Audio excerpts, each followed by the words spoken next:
그럼 지금부터 왕세자 입하기 의식을 알아보겠습니다. 1998년에 성균관 설립 600주년 행사로 성균관 유생들의 생활상을 재현하고 마지막 날에 왕세자 입학의를 거행했습니다.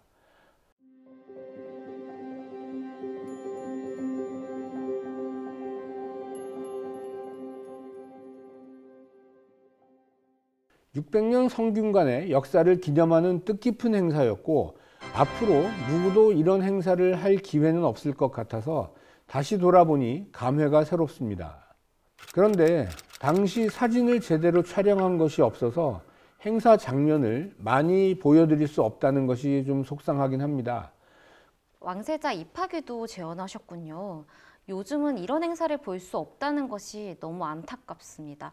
그런데 사진이 많이 없다니 그 역시 더욱 아쉽고요. 이래서 역사적 기록은 정말 중요한 것 같습니다.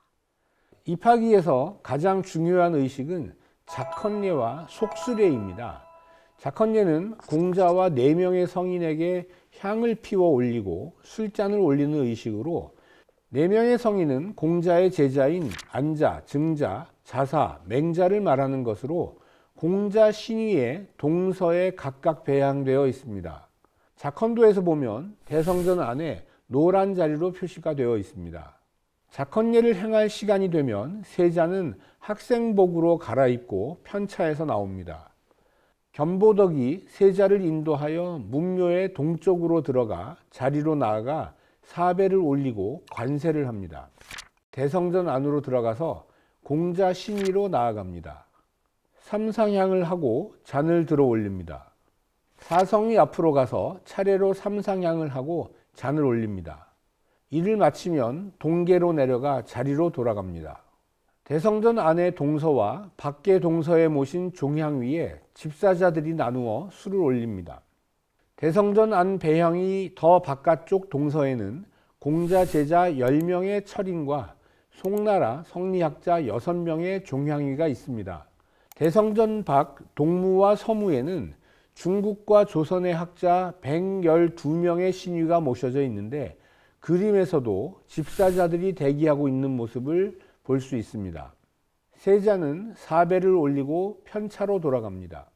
작헌례가 끝나고 입하기를 거행할 시간이 되면 세자는 보덕의 인도로 학생복을 입고 명륜당 대문 동쪽에서 서쪽을 향해 섭니다.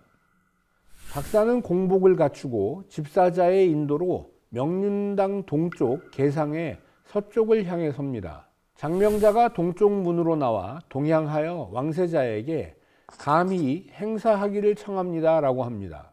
세자가 저는 선생에게 수업받기를 원합니다 라고 합니다.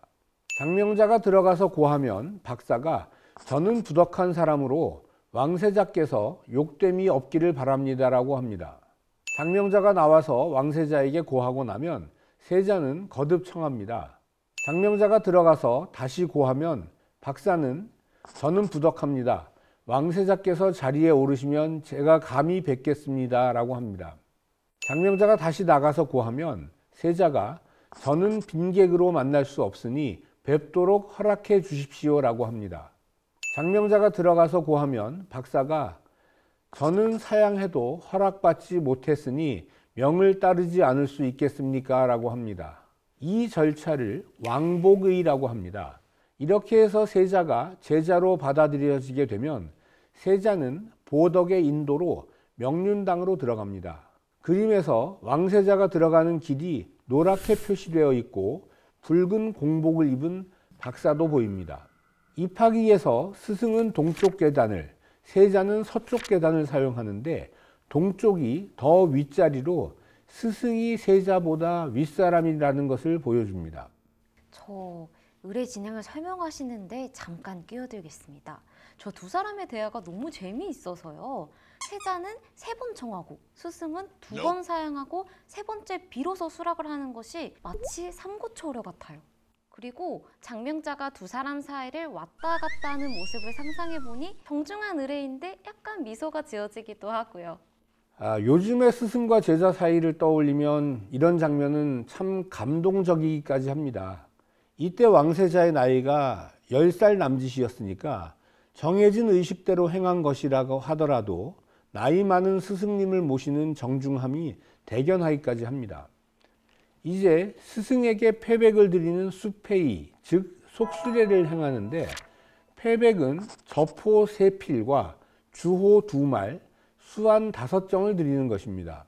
주호와 수안은 술과 안주로 모두 궁궐에서 가지고 간 것입니다. 속수란 10개의 다발인 속과 말린 고기인 수를 뜻하는 말로 예물 가운데 가장 약소한 것을 의미한다고 합니다. 집비자가 동향하여서 광주리를 세자에게 줍니다. 박사는 동쪽 계단으로 내려와 서향하여 기다립니다. 보덕은 왕세자를 인도하여 문의 왼쪽으로 들어가고 집사자는 주호와 수안을 받들고 따릅니다. 세자가 서쪽 계단의 남쪽으로 나아가 동쪽을 향하여 서면 주수를 받든 사람은 왕세자의 서남쪽에 동쪽을 향하여 서되 북쪽을 윗자리로 합니다. 왕세자는 무릎을 꿇고 광주리를 차려두고 제배하면 박사가 답배로 제배합니다. 왕세자가 무릎을 꿇고 광주리를 받아서 올리면 수주를 받든 사람은 박사 앞에 놓습니다. 박사가 광주리를 받아 집사자에게 주면 집사자는 이를 받아 물러납니다. 보덕이 왕세자를 인도하여 계단 사이에서 북향하여 제배를 하게 하고 편차로 돌아갑니다. 박사가 상복으로 갈아입고 당에 올라가 동쪽 자리에 앉습니다. 왕세자가 보덕의 인도로 서쪽 계단으로 올라가 박사 앞에 나아갑니다. 집사자가 강학할 책을 박사 앞의 서안과 왕세자 앞에 놓습니다. 강서와 서기를 마치면 집사자가 안과 책을 치웁니다. 강의가 시작되면 스승은 문장의 음을 읽고 뜻풀이를 해주었으며 세자는 이를 따라서 읽습니다. 효명세자의 입학기에서 쓰인 교재는 소학이었습니다.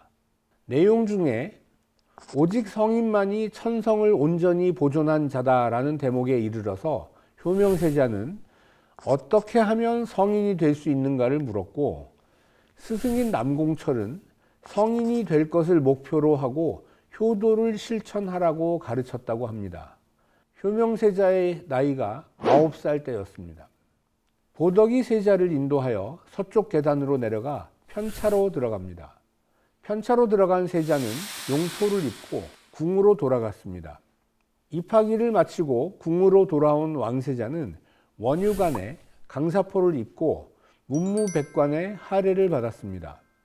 왕세자는 성균관에 도착하여서 학생복으로 갈아입은 후에 입학일을 마치고 성균관을 나올 때까지 학생이 스승에게 갖춰야 할 예절을 실천했고 학생으로서의 대우를 받았습니다.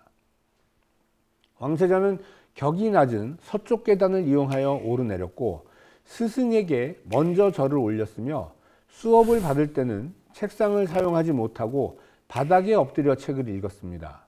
입학이 그림에서도 왕세자의 자리 앞에는 책상이 없는 것을 볼 수 있습니다.